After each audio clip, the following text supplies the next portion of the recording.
Henry V is a play written by William Shakespeare based on the Battle of Agincourt during the 100 Years' War. As we can imagine, the Battle of Agincourt was one of the most amazing battles ever existed in human history. The army led by Henry V won a battle over French with merely half of the soldiers of the French.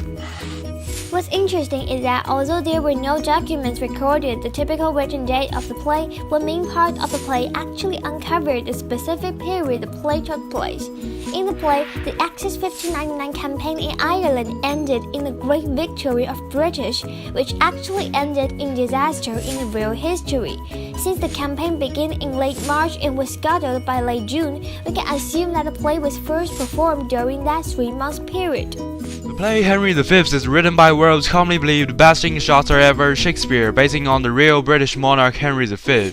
As a Shakespearean play, many of the characters in Henry V have distinct Shakespearean archetypes, like King Henry V is identified as the big lung or hero. He is the protagonist of the play, young and recently crowned King of England, who later beat the French king's ass in the Battle of Agincourt.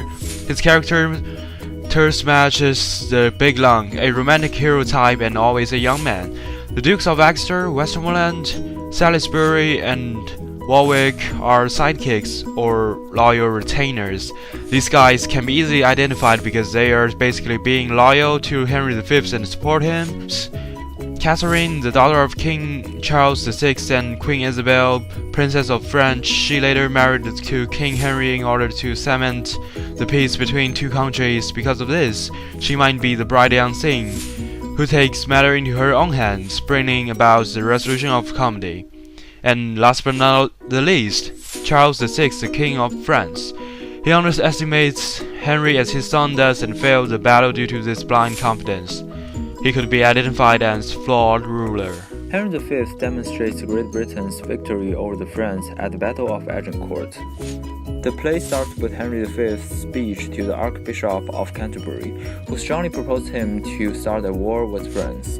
Henry V hesitates at first, but he becomes determined after receiving an insulting gift from the French Dauphin, a box of tennis balls. On the eve of the Battle of Agincourt, Henry V was impressed by his troops' loyalty when he impersonated himself as an ordinary soldier and walks amongst the army.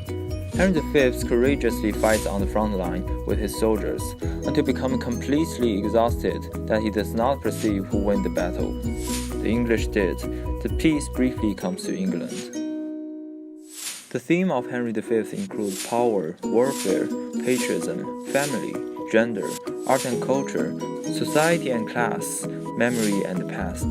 One of the most important themes that was clearly shown in the play is the power of language to persuade, invent, inspire, intimidate, unite, differentiate, woo, and bring to life a story. The chorus introduces this theme. He tells the audience to help the actors tell the story by using their imaginations to see the characters and events of the play.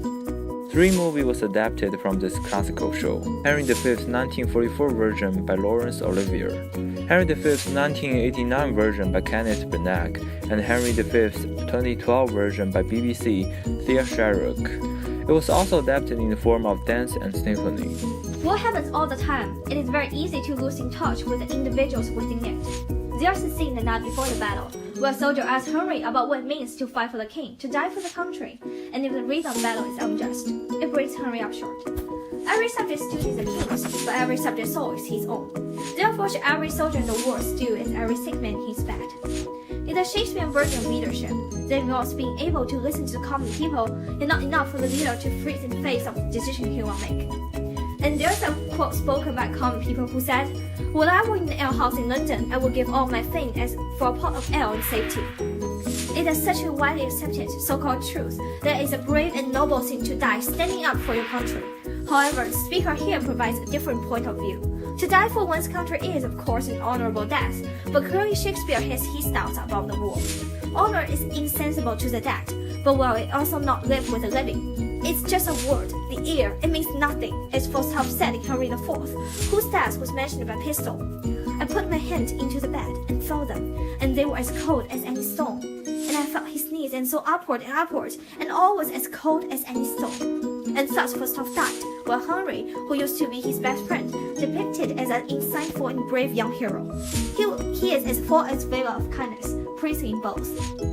Commented by others serve as a great effort portraying the personalities of the character. The next quote is such an instance. The role of Nim, who was designed as a parody of Ben Jonson's comedy of humors, is explained by a boy who says, "For Nim, he had heard that men of few words are the best men, and therefore he scorns to say his prayers," which points out that the terse utterance of Nim leads to a confused idea that makes him a serious appearance. Arguing with William, a common soldier, Henry V understood there a huge difference between William and himself, but he knew that no one could ever understand the sorrow of a king that he may desire for sleep so soundly as the wretched slave. Henry V walked unrecognized in his army, fully enjoying the real salt from his soldiers. He realized that he must bear the weight of the responsibility for all his subjects, and his reward is the emptiness of ceremony. Henry V encouraged his soldiers to battle with bravery and passion by giving a speech. Zeal and expect and graver from Henry V is fully shown in the quote, "Since the soldiers approached the walls of the city with scaling ladders." This quote is taken from part of Henry's response to the messengers who delivered the crown of cannonsball with cold and firm anger. Henry believed in casting the responsibility of his actions away from himself and his enemy. In the name of God, he told Dauphin that he represented himself as unbeatable and unstoppable, that his rivalry must mate to rather than struggle against. Henry used a psychological way to motivate the soldiers. First, Henry V compared the feature of human male with an angry tiger to stimulate the primal instinct. He specifically demonstrated the savage feature of tigers to raise a kind of wrath among the army. At the same time, Henry V's own passion towards the battle and fighting was also expressed during his vivid speech.